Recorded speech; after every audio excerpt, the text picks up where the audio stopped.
Seja bem-vindo ao canal.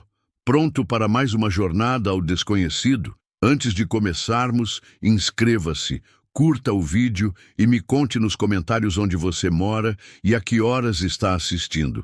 Agora, apague as luzes e tente não deixar o medo tomar conta de você. Tem gente que não gosta de abraços, apertos de mão ou qualquer contato físico, e eu sou uma dessas pessoas.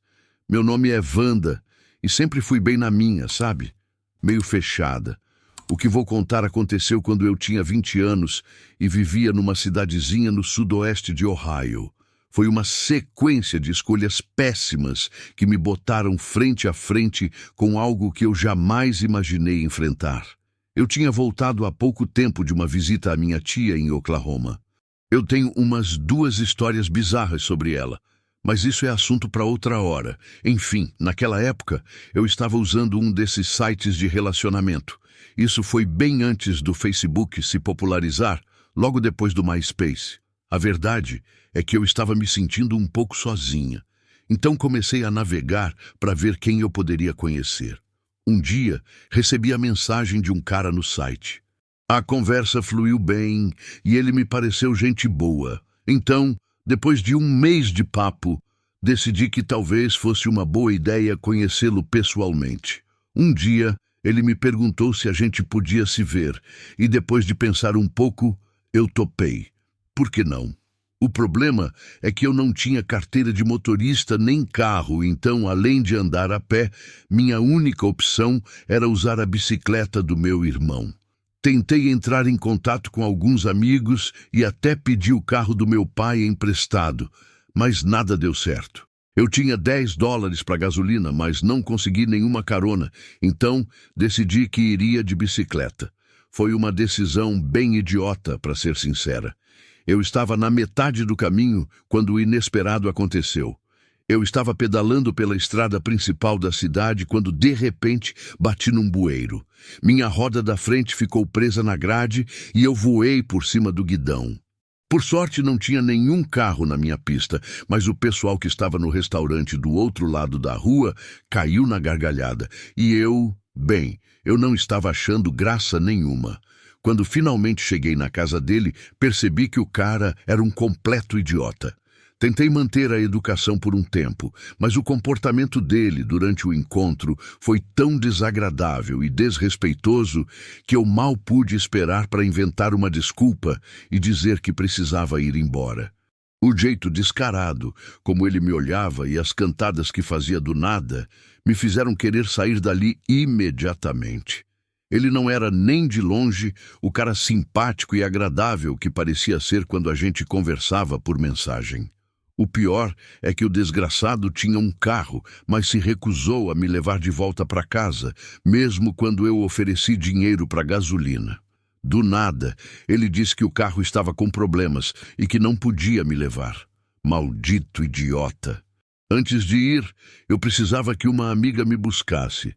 Então liguei usando o Wi-Fi dele, porque eu estava sem dinheiro e não podia pagar minha própria linha de celular. Ela não atendeu. Tentei de novo e nada. Na terceira tentativa, ela finalmente respondeu, mas só para dizer que estava ocupada e que demoraria 1 hora para chegar. Eu não tinha outra escolha a não ser esperar. Esperei na casa dele até minha amiga chegar. Outra decisão estúpida. Logo comecei a me sentir muito desconfortável, enquanto o comportamento dele se tornava cada vez mais estranho e ameaçador. Então, decidi que era hora de ir embora, já que estava anoitecendo e o cara estava ficando muito insistente e esquisito. Ele me implorou para ficar, mas eu com certeza não ficaria mais tempo ali. Tentei ligar para minha amiga de novo, esperando que ela dissesse que já estava a caminho, mas não tive resposta. Frustrada, decidi começar a andar. Eu estava arrasada. Sério, foi um daqueles dias em que tudo dá errado e você se sente uma completa idiota. Eu sabia que o caminho seria longo e difícil e não podia usar a bicicleta, então a deixei para trás, sabendo que me meteria numa grande encrenca com meu irmão e teria que dar um jeito de pagar por ela. Depois de caminhar uns 5 quilômetros, olhei meu celular e vi que eram 7:30 da noite. Já estava escurecendo. Quase não passava carro por aquela área, mas de repente uma picape preta parou e o motorista me perguntou se eu queria uma carona. Achei que o homem tinha um olhar gentil e, como eu costumava ser um pouco ingênua, muitas vezes ignorava os sinais de alerta, mesmo quando eram óbvios. Não havia outros carros na estrada, então fiquei ali por alguns minutos, em dúvida. Finalmente, contra todo o bom senso, especialmente depois de ter acabado de passar por uma experiência horrível com meu suposto encontro, decidi entrar na picape. Enquanto entrava, notei uma chave de roda no chão do veículo, mas não dei muita importância na hora. Isso é importante para o que vem a seguir. O cara era forte, com cabelo preto e curto, usava óculos de armação fina e tinha um bigode. Ele vestia uma camiseta cinza, calça jeans azul e botas marrons. Quando o carro começou a andar, ele começou a me fazer as perguntas de sempre. Qual o seu nome? Quantos anos você tem? Você é solteira? Eu contei que só estava voltando a pé da casa de um amigo e que estava a uns 7 quilômetros de onde minha família morava. Mas então, do nada, o homem começou a falar sobre como as mulheres hoje em dia são muito fáceis e dormem com qualquer um. Aquilo me deixou em choque completamente. Fiquei travada no banco. De onde tinha saído tudo aquilo? A gente nem estava falando sobre esse assunto ou algo parecido, mas não tive tempo de processar, porque naquele momento, sem mais nem menos, o cara se inclinou, enfiou a mão por baixo da minha camiseta, por baixo do meu sutiã e agarrou meu seio. Eu fiquei paralisada, literalmente.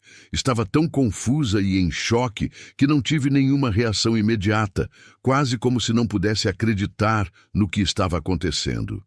Em seguida, ele desceu e enfiou a mão nas minhas calças de um jeito tão brusco que me fez dar um grito e apertar as pernas com força.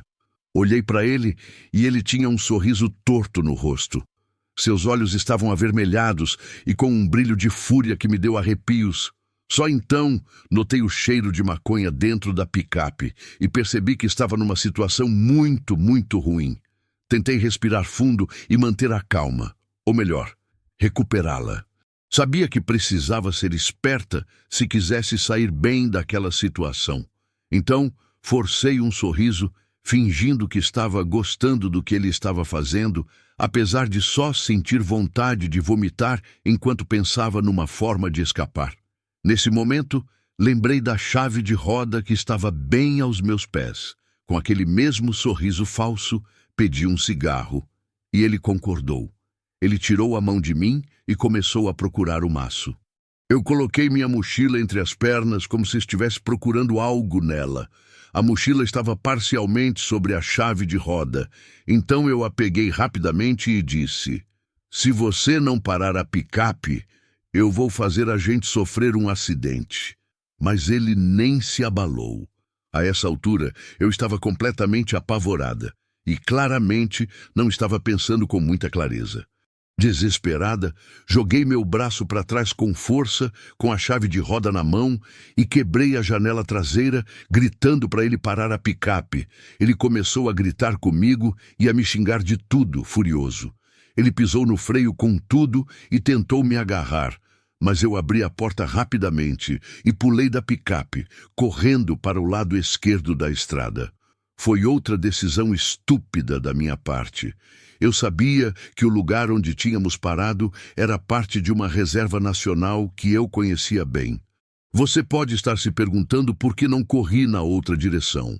Bem, à direita havia um terreno cercado, com um portão que estava sempre trancado, então decidi ir em direção à floresta, porque do outro lado ficava a casa da minha família. O cara me perseguiu por um tempo, gritando para eu parar e me lançando insultos e palavrões, me ameaçando com o que faria quando me pegasse. Meu coração estava batendo a 1000 por hora, e minhas pernas se moviam mais rápido do que nunca. Até que, em certo ponto, ele percebeu que não me alcançaria e o ouvi se afastar de volta para a estrada. Mas isso só me trouxe um alívio momentâneo, porque eu sabia que se não chegasse logo, me perderia na escuridão da floresta. Ela era muito mais densa do que eu lembrava, e eu estava suando muito, então precisava fazer pausas. Meu coração batia com força e eu mal conseguia respirar.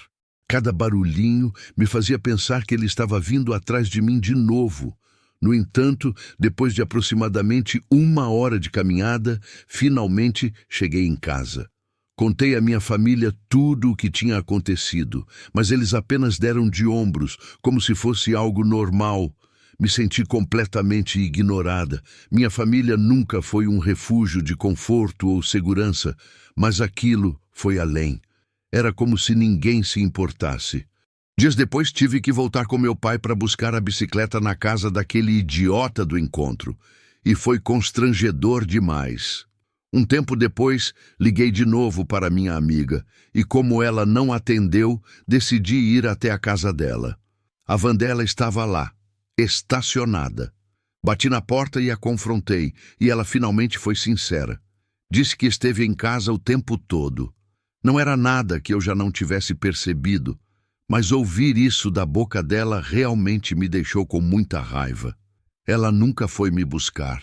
Contei o que havia acontecido e, para minha surpresa, ela também não deu a mínima. Naquele momento, me senti verdadeiramente magoada e furiosa com todos na minha vida.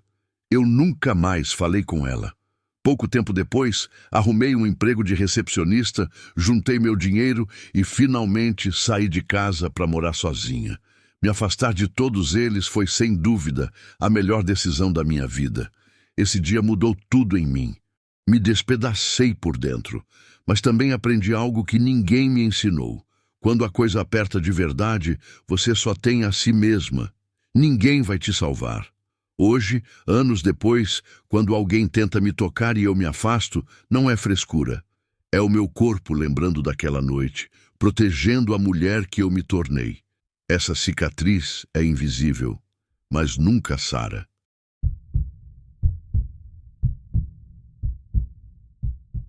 As redes sociais pareciam inofensivas, até o dia em que um seguidor anônimo no Instagram transformou minha vida em um verdadeiro pesadelo.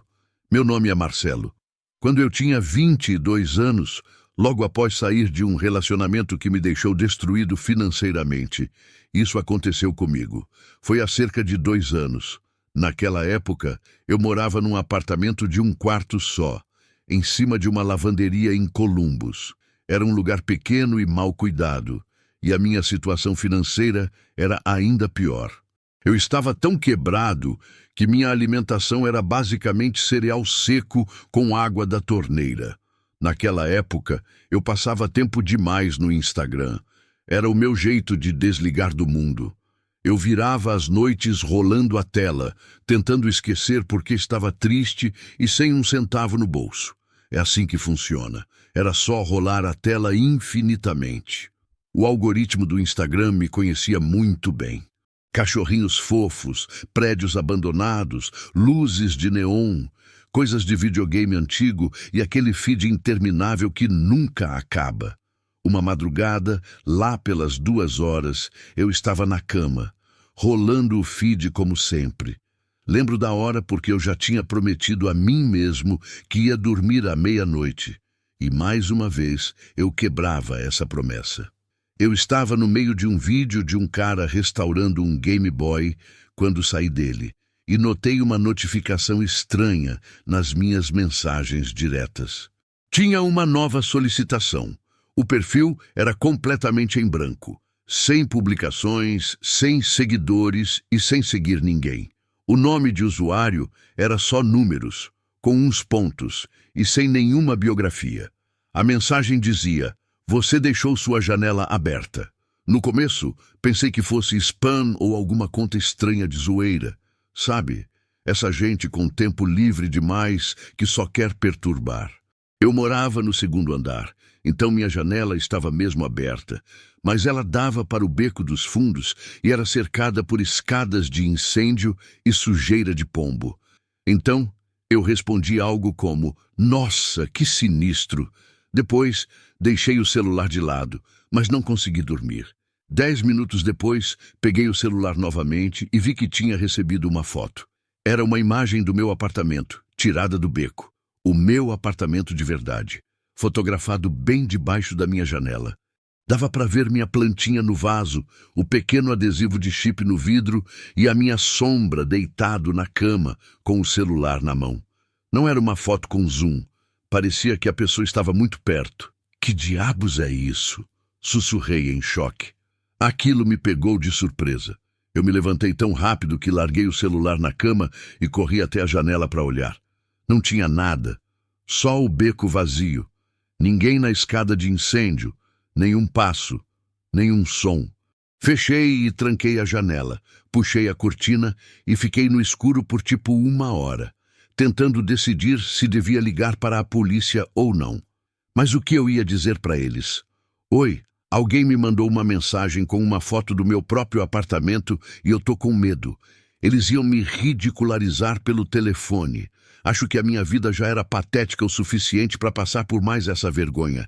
Então, em vez disso, eu só bloqueei a conta. Simples assim, problema resolvido. Só que na noite seguinte recebi outra mensagem. Conta nova, mesmo estilo, nome com pontos, nenhum seguidor. Dessa vez dizia, você tem uma planta legal. Eu não respondi. Verifiquei a janela e a porta da frente, ambas trancadas. Mas mesmo assim, não consegui dormir. 2 dias depois, outra mensagem. Uma conta diferente, mas com o mesmo perfil vazio. Você se mexe muito enquanto dorme. Dessa vez, eu nem chequei a janela. Só desliguei o celular e fiquei ali, suando frio. Comecei a usar cortinas blackout e cobri os cantos do quarto, por onde a luz do celular poderia vazar. Também decidi parar de usar o Instagram de vez e deletei o aplicativo.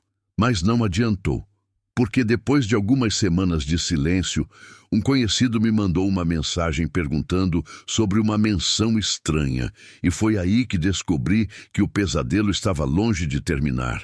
Alguns amigos estavam me marcando em reposts aleatórios de stories do Instagram. Nada específico, só aqueles modelos de corrente, tipo marque alguém que nunca responde ou marque sua última mensagem direta. Só que eles sempre levavam para essas contas estranhas, descartáveis. Cada uma delas tinha um único destaque nos stories.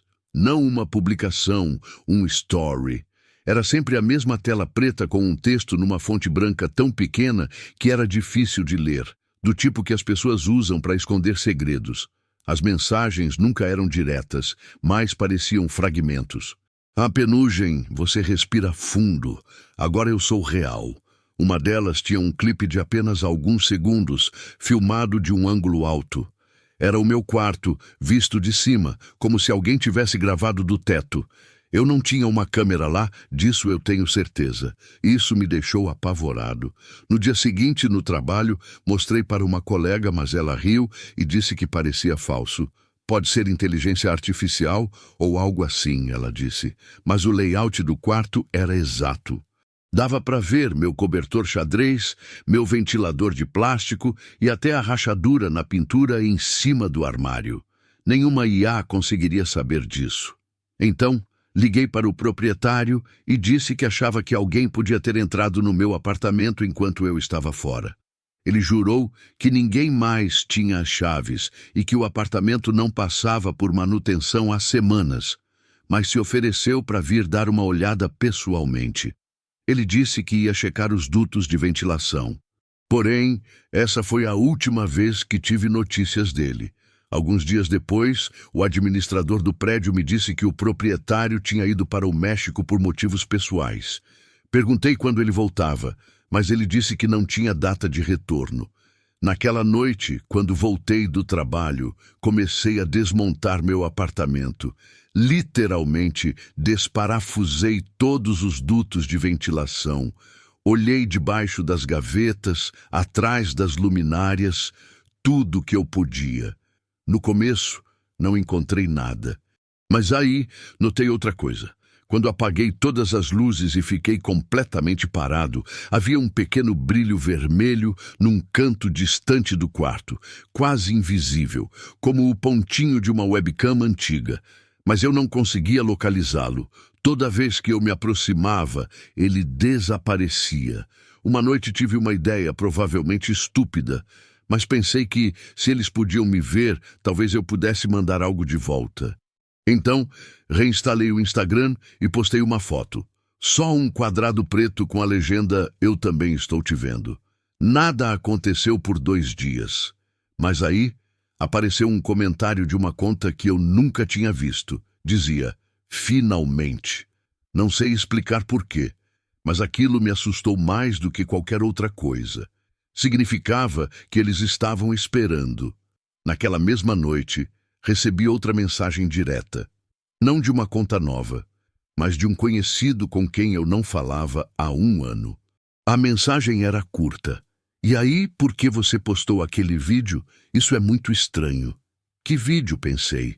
Então chequei meu perfil e vi que tinha uma publicação real. Um vídeo, mas não fui eu que postei. Era um vídeo de 10 segundos mostrando eu dormindo, filmado a centímetros de distância. Dava para ver meus cílios tremendo e minha boca se mexendo um pouco. E então, no final, aparecia uma mão que não era a minha, se aproximando da câmera, como se estivesse prestes a desligá-la. Meu coração parou. Naquele mesmo instante, com as mãos tremendo de pânico, eu deletei o vídeo e apaguei o aplicativo de novo. Mas acho que não importa mais, porque agora as mensagens chegam de formas diferentes. Às vezes, através de ligações de spam, com uma voz robótica sussurrando: "Olhe para mim". Às vezes eu ouço batidas na janela, mas não no vidro. É na moldura, como se dedos estivessem traçando a borda do meu apartamento, testando um jeito de entrar. Essas coisas têm acontecido de forma intermitente desde então. Às vezes passam semanas ou meses e nada, mas aí tudo volta. Alguns meses atrás, alguém enviou uma carta para o meu trabalho, sem remetente. Dentro tinha uma foto impressa. Eu dormindo na minha cama. Só que dessa vez o ângulo era diferente, mais alto, como se o próprio teto tivesse olhos. Tinha uma palavra escrita à mão na parte de baixo da foto. Marcado. O sono virou luxo que não posso ter. Cobri cada tomada com fita. Revirei todos os dutos de ventilação, até o detector de fumaça foi desmontado pela suspeita de esconder um microfone. Mas nada disso me devolve a paz. Vivo agora em um estado de vigilância constante, onde cada notificação do celular faz meu coração disparar. O mais aterrorizante não são as mensagens que chegam, mas sim o silêncio entre elas. É nesse vazio que minha mente preenche os espaços com possibilidades cada vez mais sombrias. Porque eu sei a verdade, isso nunca vai terminar. Ele apenas está esperando o momento certo.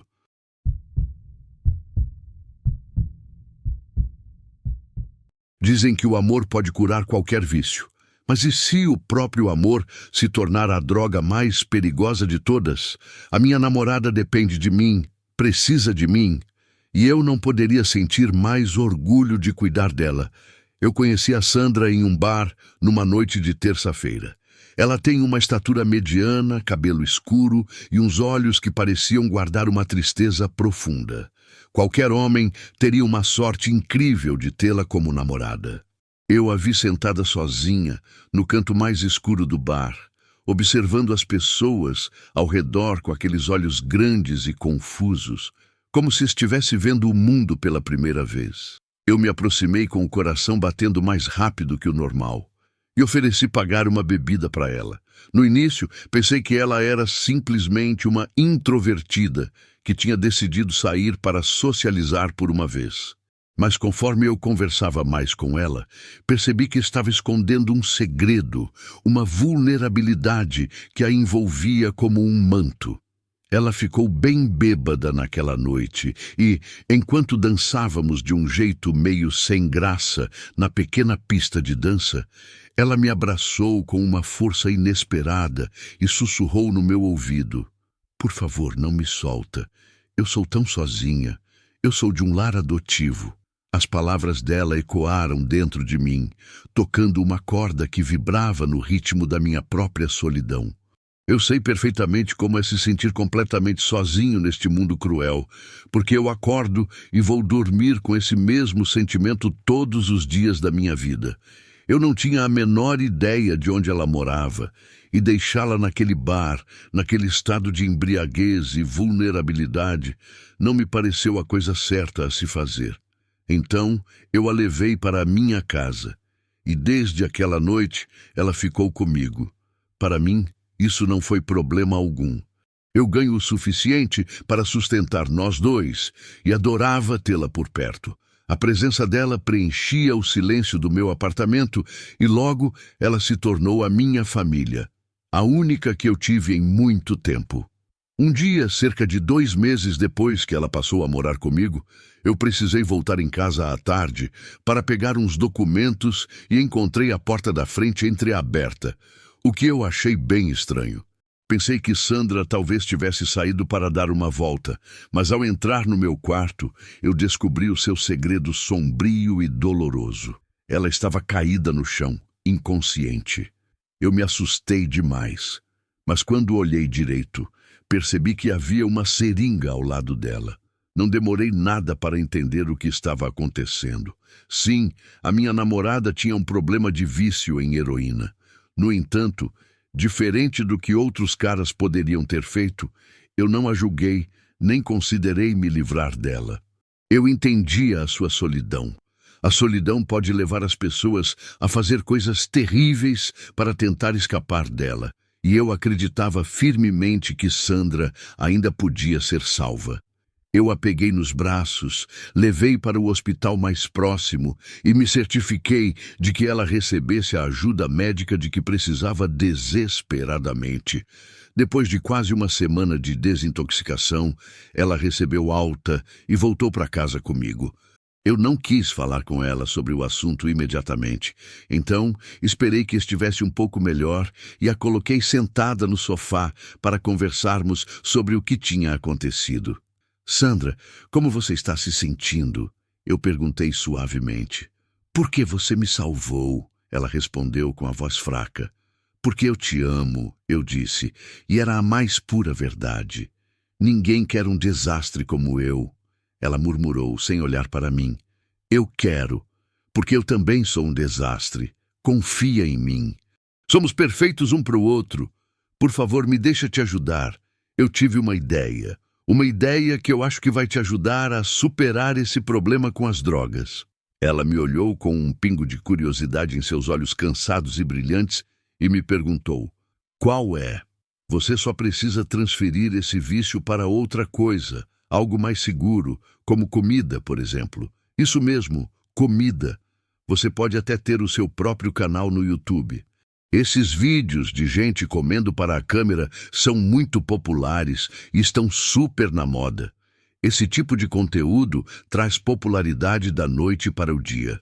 Ela me olhou entre confusa e curiosa. Então eu continuei. Pensa bem, você vai comer seus pratos favoritos e ainda vai ganhar dinheiro com isso. Nós vamos ser muito felizes juntos. Por favor, vamos tentar. Sandra me olhou com uma expressão confusa, como se não pudesse acreditar na minha suposta ideia brilhante. Ela tinha dúvidas, mas eu estava completamente seguro de que ia funcionar. Era uma maneira de transferir o vício dela para outra coisa e, de quebra, ganhar popularidade e dinheiro. Não era algo novo. Uma velha amiga fazia isso e agora faturava uma grana alta com seus vídeos comendo. Só isso. Não precisa de nenhum talento ou preparo. É maravilhoso. Eu não podia permitir que Sandra arruinasse a vida dela, e a única forma de mantê-la viva, na minha cabeça, era garantir que ela nunca mais estivesse sozinha, que ela dependesse de mim. Depois de muitas discussões e persuasão, ela finalmente concordou em tentar. Fui ao supermercado e comprei todos os ingredientes para preparar um delicioso e suculento filé de carne para ela. Ela se sentou em frente à nossa mesa de jantar e ensaiamos algumas falas para a introdução do seu primeiro vídeo. Então, eu preparei aquele filé com todos os meus ingredientes especiais e o coloquei na frente dela. Ela sorriu fracamente e eu disse: vamos lá, ação. Olá a todos, eu sou a Sandra e este é meu primeiro vídeo de comida. Hoje eu vou comer um filé de carne feito por um amigo muito especial, então vamos começar. Ela cortou um pedaço grande com a faca e o levou à boca com um garfo. No momento em que sua língua tocou a carne, eu vi um brilho nos seus olhos, um lampejo de vida que eu não via há dias. Durante os últimos dias no hospital, ela mal tinha conseguido comer, então aquele filé era como um tesouro para ela. Ela começou a devorá-lo, pedaço por pedaço, como se não conseguisse se saciar. Em menos de 10 minutos, terminou o filé inteiro e bebeu um copo grande de limonada, com uma expressão de pura satisfação no rosto. Eu me senti tão feliz, vendo-a daquele jeito, tão contente e sob o meu cuidado. Nós postamos o vídeo, e assim começou a jornada dela como uma personalidade do YouTube.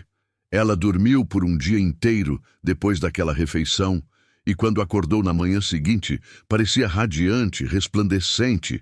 Eu me aproximei da cama dela e lhe dei um beijo na bochecha. Bom dia. Alguém tirou uma soneca muito necessária, eu disse. O que aconteceu ontem à noite? Ela perguntou, desorientada. Você postou seu primeiro vídeo de comida, não se lembra? Ah, sim. Mas parece que eu acordei depois de um ano. Minha cabeça está muito pesada. Bom, isso vai levar um tempo para passar, mas eu vou te ajudar a superar a síndrome de abstinência. Eu não vou te deixar sozinha nem por um segundo, Sandra. Agora, eu gravo cada uma das refeições dela, a cada 2 ou 3 dias. Depois de cada banquete, ela dorme por quase um dia inteiro. Isso, de certa forma, é bom, porque assim ela não precisa passar pelos piores momentos da abstinência. Ela nunca mais pediu heroína, e eu amo o jeito como ela come com tanta entrega. Depois de acordar de um sono profundo, eu amarro um guardanapo em volta do seu pescoço, porque ela muitas vezes suja a roupa de comida, como uma criancinha. É tão adorável que eu não consigo parar de olhar para ela. Não importa o quão cansado ou estressado eu esteja, eu sempre cozinho para ela.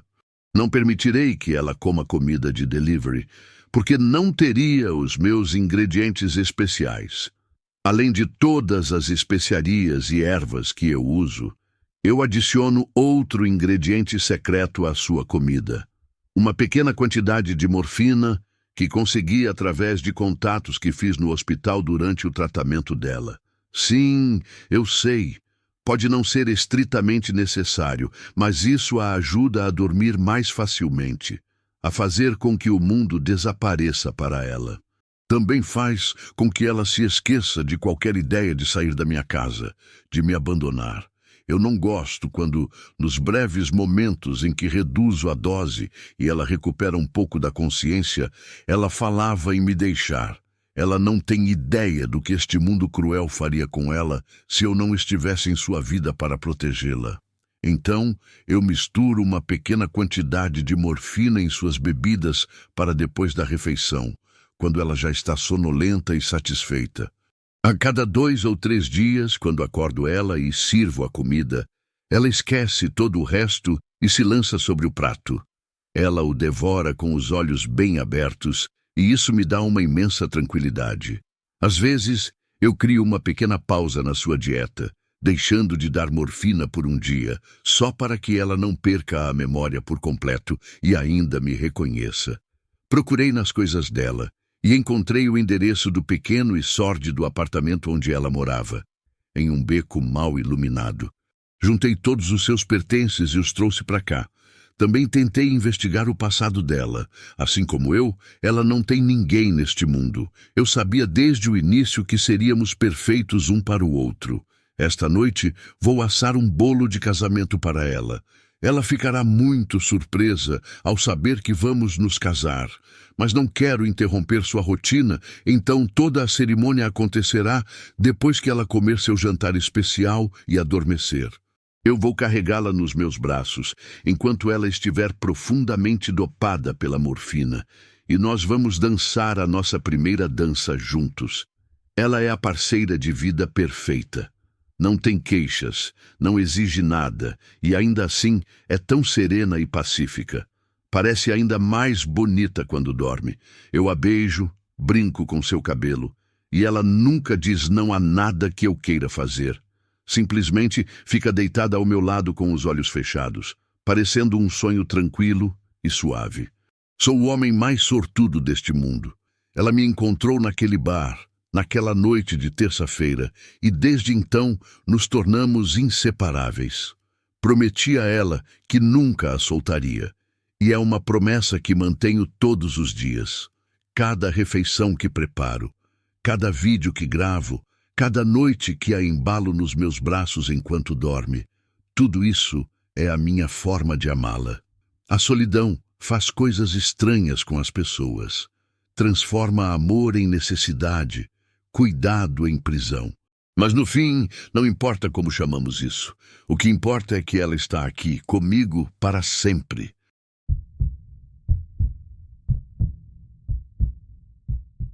O anonimato da internet é uma faca de dois gumes. Você pode ser quem quiser, mas também nunca sabe com quem está falando. Eu achava seguro desabafar num aplicativo de áudio onde ninguém me conhecia, até que alguém começou a responder. E essa pessoa sabia exatamente quem eu era. Na época eu tinha 19 anos e morava num dormitório da faculdade comunitária no norte do Arizona. Sabe aqueles lugares com cheiro permanente de mofo e comida queimada? Era isso. Como não tinha muitos amigos por lá, passava a maior parte do tempo online, entre YouTube, Twitch e um aplicativo de áudio que acabou se tornando o começo do meu pesadelo. Era uma plataforma meio esquecida, tipo uma mistura de Snapchat com Reddit. Você postava clipes de voz anônimos, coisas curtas como desabafos, piadas ou só sons do ambiente, e as pessoas respondiam com os próprios áudios. Era algo cru, real. Fiquei obcecado com aquilo por uns 6 meses, usando como um diário sobre minha insônia, meus sonhos estranhos e como eu me sentia invisível no campus. Nunca usei meu nome de verdade, claro. Meu nickname era Dorminhoco78. Então, a primeira resposta chegou. Era um clipe de 5 segundos, só de sussurros. Escutei várias vezes tentando entender, mas o som estava muito baixo. Parecia vento soprando por debaixo de uma porta. Pensei que era alguém brincando, então respondi com uma besteira: "Fale mais alto da próxima vez." E deixei para lá. Mas aí começaram a chegar mais respostas, e cada vez elas ficavam mais nítidas, como se o sussurro estivesse aprendendo a falar. Um dos clipes dizia: "Sei onde você dorme." Claro que isso era assustador, mas achei que era só uma brincadeira. As pessoas na internet fazem essas coisas o tempo todo, certo? Até que uma noite, voltando do refeitório, vi um post-it colado na porta do meu quarto. Em caneta preta estava escrito: "Dorminhoco78, eu te ouvi." O problema é que eu nunca contei isso para ninguém. Não vinculei minha conta a nenhuma rede social e meu nome de usuário não tinha ligação com meu nome real. Ou pelo menos era o que eu achava. Gelei. Arranquei o bilhete e joguei no lixo. Tranquei a porta e acendi todas as luzes. Alguns dias depois daquilo, parei de usar o aplicativo. Me convenci de que era paranoia e que devia ser uma brincadeira de alguém que descobriu o número do meu quarto por acaso. Acabei voltando a entrar na plataforma. Quando abri, vi que tinha 3 respostas novas me esperando, todas do mesmo usuário anônimo, sem nome nem foto, só um círculo cinza. E os clipes dessa vez não eram sussurros. Eram gravações minhas. A primeira era eu escovando os dentes. Soube na hora porque reconheci o podcast que tocava no fundo, um que escuto toda manhã. A segunda era eu falando no telefone com minha mãe, dava para ouvir até a voz dela baixinho pelo viva-voz. A terceira era eu dormindo. Dava para me ouvir respirando, me virando na cama, o rangido do colchão.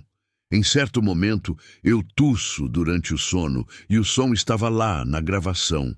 Mas o pior, uns 5 segundos depois, surge uma segunda respiração. Uma respiração perto do microfone, como se alguém estivesse parado ao pé da minha cama. Entrei em pânico, liguei para a segurança do campus, disse que achava que alguém tinha invadido meu quarto, que estava sendo assediado. Eles fizeram uma vistoria, mas não encontraram nada. Nenhum sinal de arrombamento, nada faltando. Só me olharam de lado, como se eu estivesse fazendo eles perderem tempo. Depois disso, passei a dormir com uma faca debaixo do travesseiro.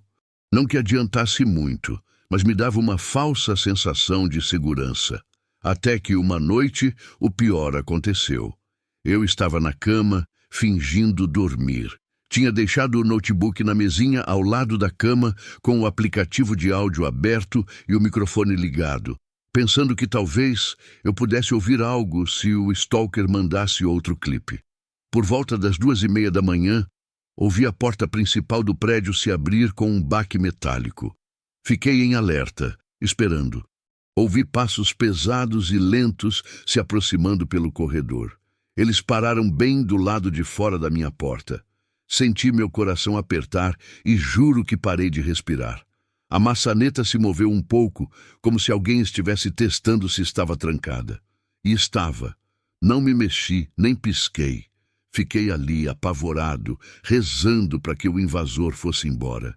Sempre fui muito covarde para essas coisas. Mesmo com a faca na mão, o mais provável era que eu a jogasse para o alto e saísse correndo e gritando por ajuda se ele entrasse. Depois do que pareceu uma eternidade, para o meu alívio, os passos se afastaram. Sentei na cama, hiperventilando, tentando entender o que diabos tinha acabado de acontecer. Não dormi naquela noite, nem na seguinte. No dia seguinte, voltei para casa. Falei para minha mãe que precisava de um tempo da faculdade. Deletei o aplicativo e me livrei do notebook. O mais bizarro foi que, uma semana depois, um colega da faculdade me ligou dizendo que tinham deixado um envelope com o meu nome na recepção do dormitório. Dentro havia uma única coisa, um pendrive. Demorei para criar coragem, mas a curiosidade venceu. Pedi o notebook do meu amigo emprestado, disse que era para um projeto de arte, para não parecer louco, e conectei o dispositivo. Havia um único arquivo, uma gravação de 34 minutos. Começava com estática, depois passos, o som de uma maçaneta girando, e então a minha respiração. Eu roncando, me virando na cama, suspirando. Lá pela metade, uma voz surge, um sussurro, mas perfeitamente claro. Dizia, você fala muito, mas não escuta. Agora vai escutar. Joguei aquele pendrive no bueiro mais próximo e tentei apagar tudo da minha mente. Mudei de celular, troquei de curso, criei uma nova vida. Passaram-se anos desde então. Mudei de cidade, de telefone, de tudo. Mas existem coisas que não se apagam. Ainda hoje, quando acordo de madrugada, sem motivo aparente, fico parado, escutando, procurando por aquela respiração que não é a minha. O pior não é o medo de que ele volte. O pior é nunca saber se ele realmente foi embora.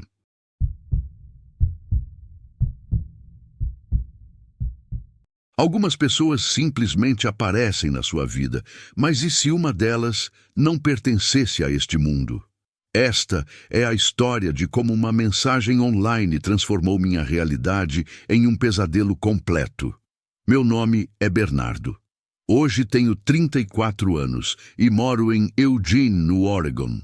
Mas quando tudo isso aconteceu, eu tinha 24. Tinha acabado de sair da faculdade, estava morando na casa do meu primo e tentava a vida como designer gráfico freelancer enquanto buscava um rumo. Não estava dando muito certo. Estava quebrado, tomando um café muito barato e basicamente vivendo no Reddit e no Facebook. Ninguém conhece esta história. Nem sei se deveria contá-la para alguém. A verdade é que não penso muito nisso hoje em dia, exceto de vez em quando à noite, quando escuto certos barulhos. Sei que alguns de vocês vão pensar que estou inventando, e até eu mesmo, às vezes, me pergunto se talvez não perdi o juízo por um tempo. Enfim, vamos lá. Tudo começou com uma solicitação de amizade que recebi no Facebook. O nome era Mariana. Nenhum amigo em comum, sem biografia, sem publicações, apenas uma foto de perfil em preto e branco. Ela tinha um rosto que parecia de qualquer época, como se a foto pudesse ser dos anos 60 ou da semana passada. Era estranhamente bonita, de um jeito que nem parecia real. De início, ignorei, porque imaginei que fosse um bot ou algum tipo de golpe. Mas aí ela me mandou uma mensagem. Você tem olhos lindos. Sim, eu sei. Brega e batido, né? Mas aquilo me pegou de surpresa. Ninguém nunca tinha me dito isso antes, muito menos uma completa estranha. Não respondi, mas ela continuou mandando mensagens. Eram sempre coisas simples, elogios, perguntas sobre meus gostos e coisas do tipo.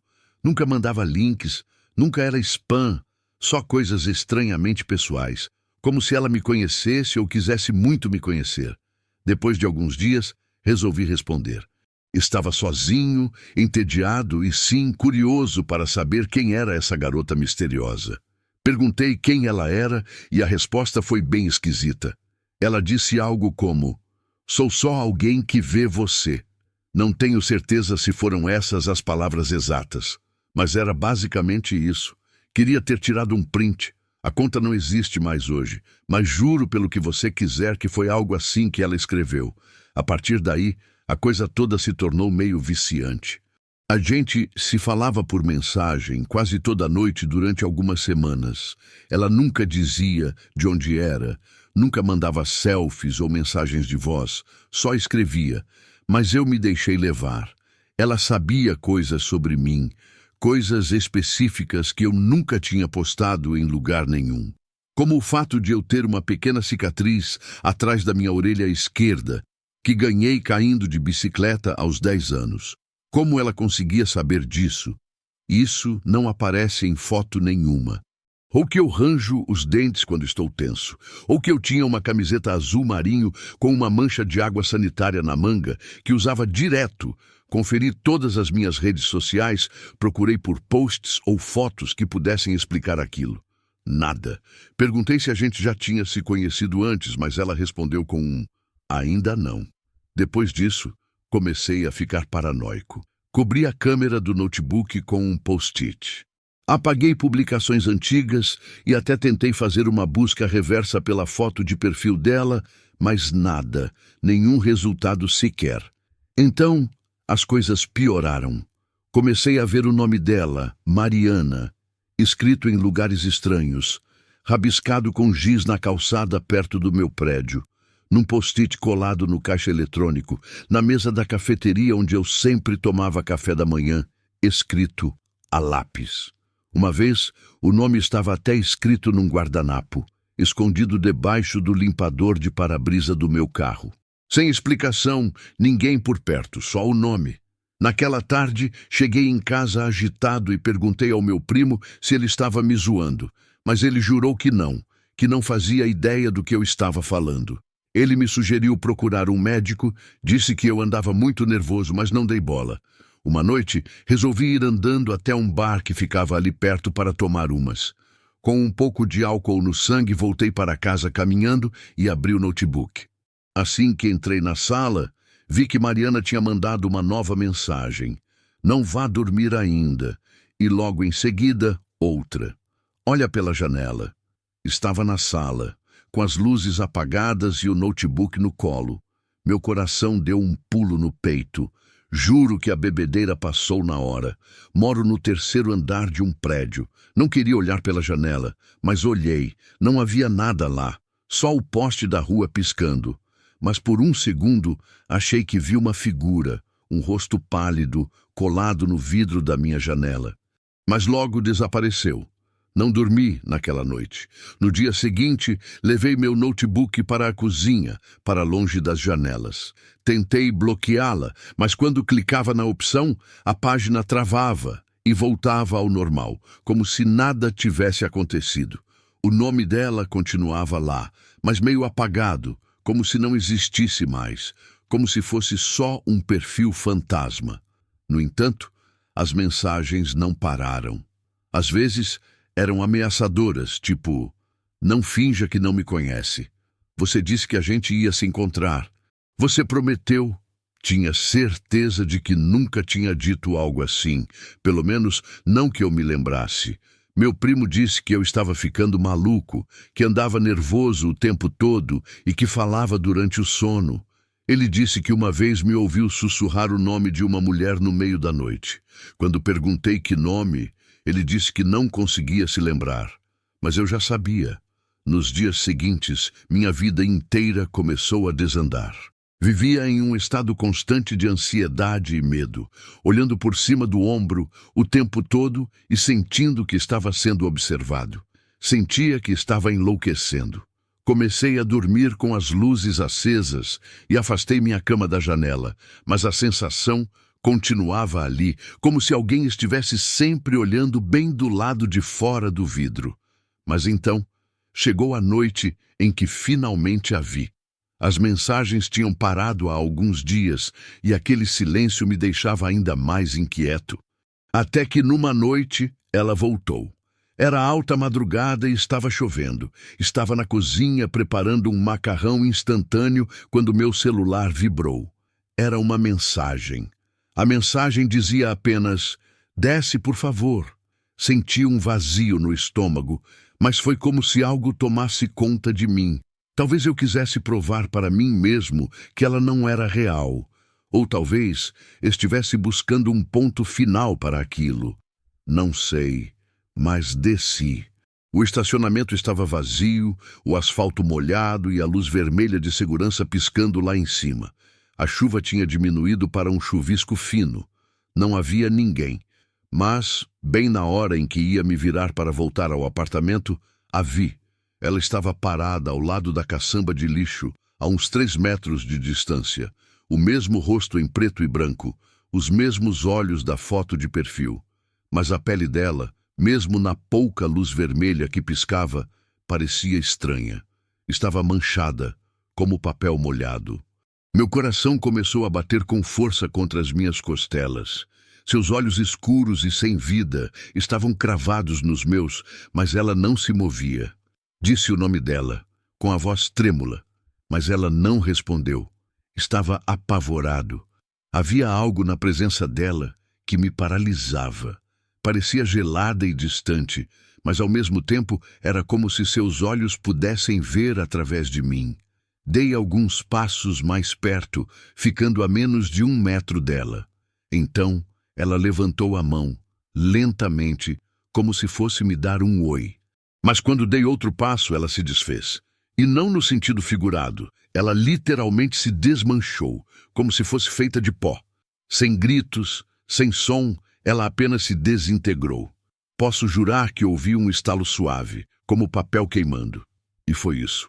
Naquele momento, senti um frio gelado percorrer meu corpo. De repente, o terror me dominou como nunca antes na vida. Corri como um louco em direção ao prédio, sem olhar para trás. Subi as escadas aos tropeços, quase caindo, e mal consegui fechar a porta do apartamento atrás de mim. Naquela noite, também não consegui dormir. Sentia que minha cabeça ia explodir, e meu corpo tremia sem controle. Que diabos tinha acabado de acontecer? Quem diabos era ela? Era a pergunta que se repetia na minha cabeça, de novo e de novo, sem encontrar resposta. No dia seguinte, não havia nenhum vestígio dela, nenhum sinal, nem pegadas, nem manchas molhadas. Apenas um pedaço de papel encharcado perto da caçamba de lixo. Nele havia algo escrito, só 2 palavras: "Sou vista." Depois daquilo, me apaguei do mundo digital por completo. Deletei todas as contas, troquei de número e virei praticamente invisível. Há 10 anos não uso meu nome verdadeiro em lugar nenhum na internet. Mudei de cidade, recomecei do zero e evito qualquer coisa que me exponha demais online. Mas, mesmo assim, de vez em quando, e sei que parece loucura, a notificação aparece. É sempre igual. Uma solicitação de amizade, sem foto, sem amigos em comum, sem nada, apenas o nome, Mariana. Nunca aceito, mas também não tenho coragem de recusar. Fico olhando para aquele convite parado na tela, como um lembrete silencioso de algo que não consigo esquecer. Às vezes me pergunto se ela está esperando algo de mim ou se aquilo é só um eco de uma presença que nunca saiu de verdade. O que eu sei é que para alguns fantasmas não existe botão de desligar. Ela ainda está lá, e acho que sempre vai estar.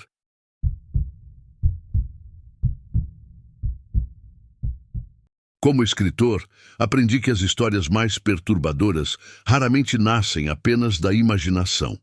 Meu nome é Lauro, e há alguns meses, enquanto pesquisava lendas urbanas para um projeto, me deparei com relatos de uma tragédia ocorrida em Kerala, na Índia. O que descobri me assombra até hoje. Esta é a reconstrução dessa história, baseada em registros policiais, mensagens recuperadas dos celulares das vítimas e depoimentos de moradores locais. Preciso compartilhar com vocês o caso da bruxa que nunca deveria ter sido libertada. A história se passa em uma noite escura e sombria, numa zona rural da Índia. Tudo começa com um cara chamado Ravi, que estava viajando a trabalho. Ravi amava seu trabalho, mas se tinha algo que ele era realmente apaixonado, era a fotografia. Sempre que viajava, nunca esquecia de levar sua câmera. Era um fotógrafo talentoso e muitas das suas fotos ficavam expostas em galerias. Algumas até saíram em revistas famosas. Em um fim de semana, Ravi, que morava e trabalhava em Mumbai, teve que voar para Kerala, um estado no sudoeste da Índia, por um assunto de trabalho. Estava animado, porque era um lugar que nunca tinha visitado. Então, assim que seu chefe deu a notícia, Ravi pegou um voo noturno para Kerala. Depois que terminou o trabalho, decidiu conhecer alguns pontos turísticos da região. Perguntou aos moradores locais o que visitar, e a maioria falou sobre uma linda cachoeira que ficava a uns 20 quilômetros da cidade. No dia seguinte, após encerrar suas obrigações profissionais pela manhã, Ravi pegou um ônibus local no início da tarde e foi em direção à cachoeira. Planejava voltar para a cidade antes do anoitecer para não perder seu voo de volta para Mumbai. Quando chegou, a cachoeira estava lotada de turistas. Era uma vista impressionante, mas tinha tanta gente que não conseguiu tirar as fotos que queria. Frustrado, decidiu que o melhor a fazer era voltar para o ponto de ônibus e esperar por lá. Depois de esperar por cerca de 1 hora, Ravi percebeu que não passava nenhum ônibus. Estava entediado e precisava muito ir ao banheiro. Sem pensar 2 vezes, parou debaixo de uma árvore ali perto, pendurou a mochila em um prego que estava saindo do tronco e se aliviou. Quando terminou, pegou a mochila de volta, mas ao tirá-la do prego, acabou arrancando o prego da árvore sem querer. Sem dar muita atenção, deixou o prego cair no chão e voltou para o ponto de ônibus. O que Ravi não sabia era que, ao remover o prego, havia libertado algo antigo e faminto. A criatura não perdeu tempo. Enquanto ele voltava distraído para o ponto de ônibus, a entidade o seguiu pelas sombras. Em questão de segundos, Ravi foi arrastado de volta para junto da árvore amaldiçoada. Ali, em seus últimos momentos de vida, a bruxa absorveu não apenas sua forma física, mas também suas memórias, sua voz, suas maneiras.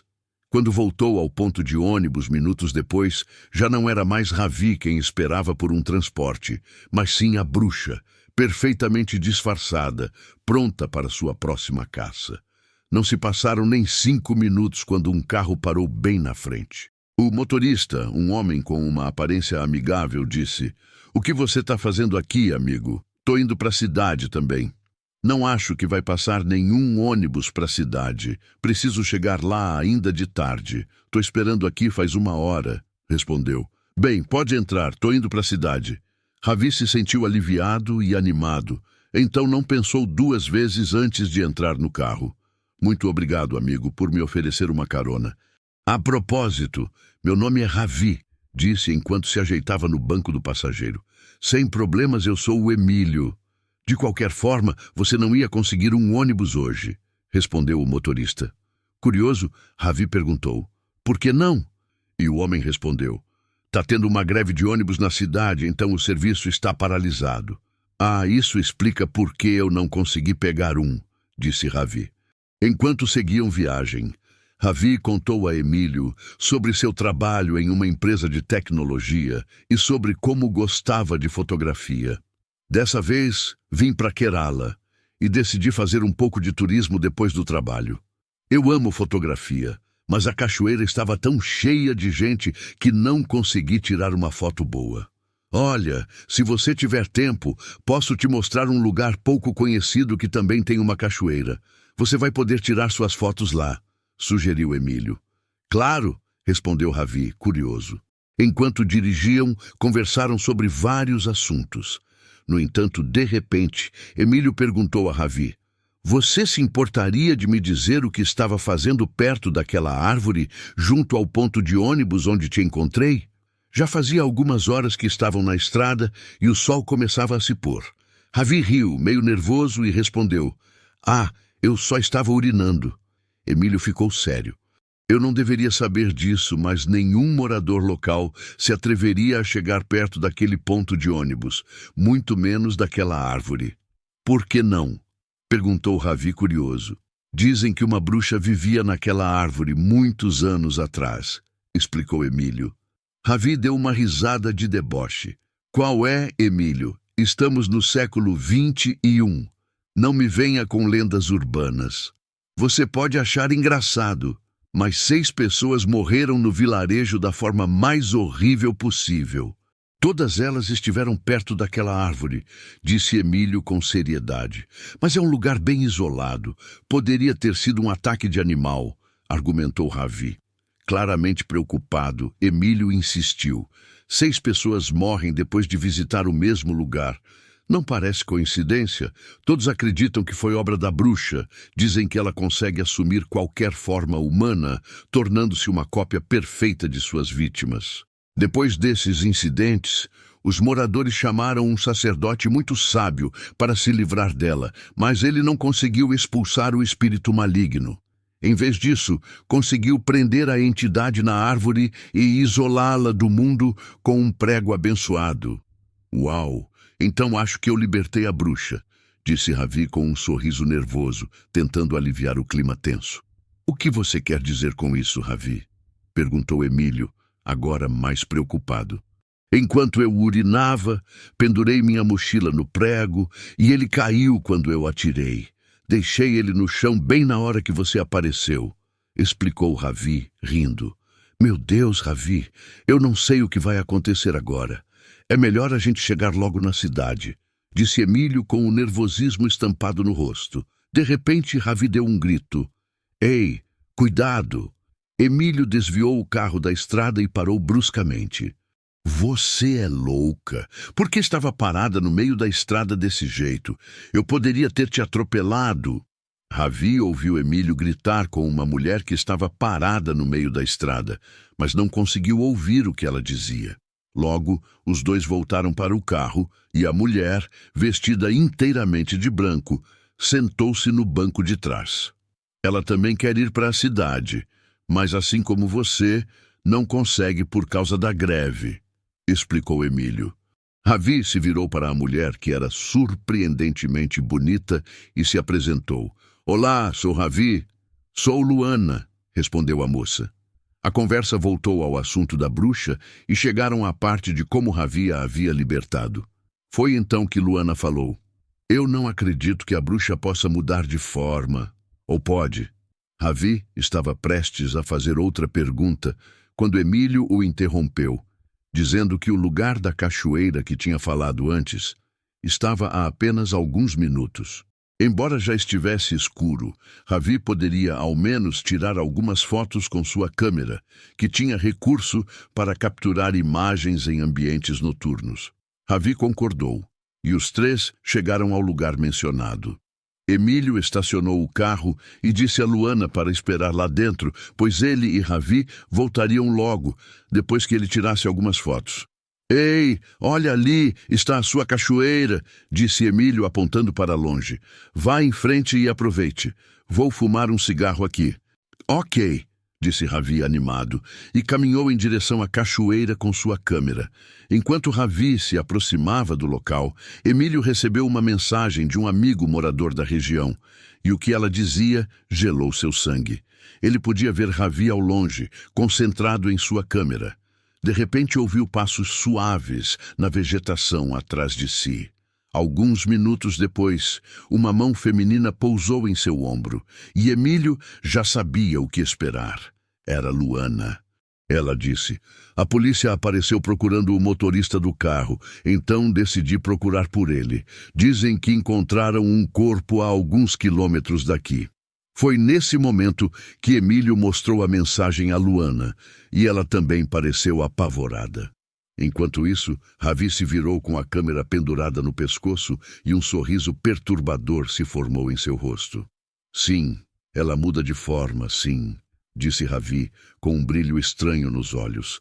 Luana e Emílio ficaram paralisados de medo. Algumas horas depois, a polícia encontrou os corpos mutilados de Emílio e Luana perto da cachoeira.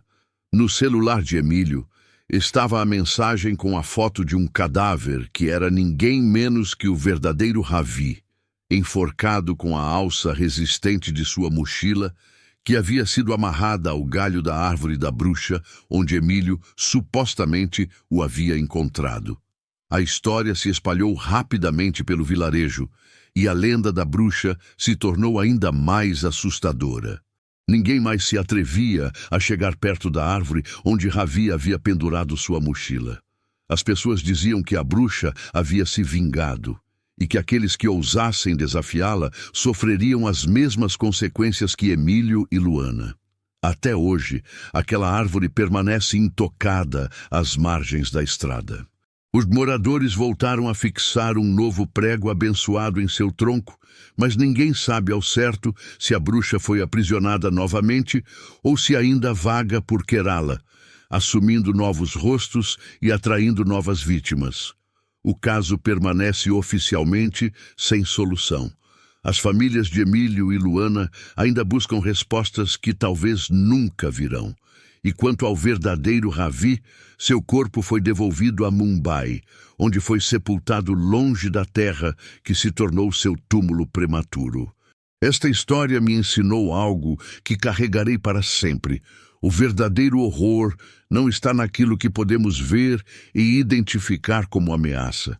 Está na confiança que depositamos em um rosto amigável, em um sorriso que nos oferece ajuda no momento exato de nossa vulnerabilidade. Está na certeza de que conhecemos a pessoa ao nosso lado, quando, na verdade, não fazemos a menor ideia de quem ou do que realmente nos acompanha na jornada.